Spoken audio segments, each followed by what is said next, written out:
Ons moet vir die duikertjies skelmpies kos gee, waar jy nie alles aan nie kan sien nie.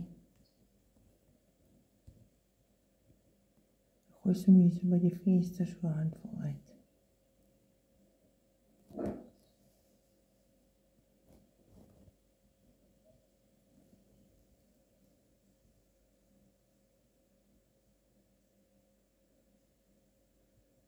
Ek dink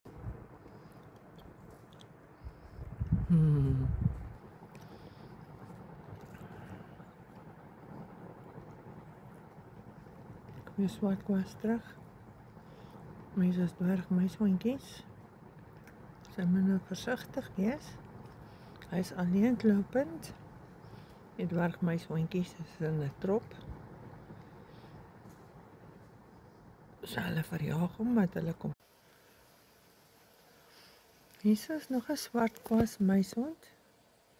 Hierdie een is baie kleiner as die ander ene.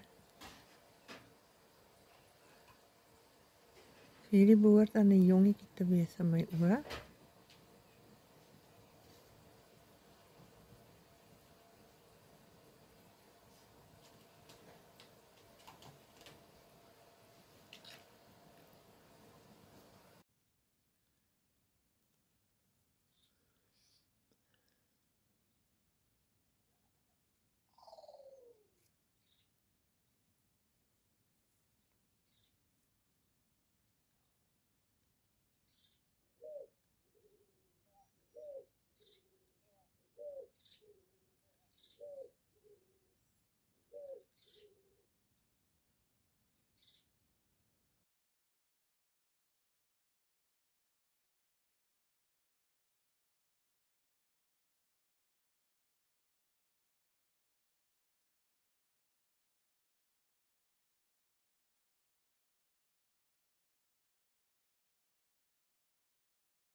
Ons het nou hierdie verskriklike groot skilpad opgetel op pad hiernatoe. Hy het oor die pad geloop.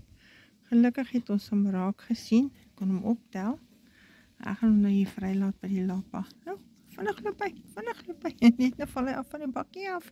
Want ek het hom op die seil van die bakkie. Hallo jy.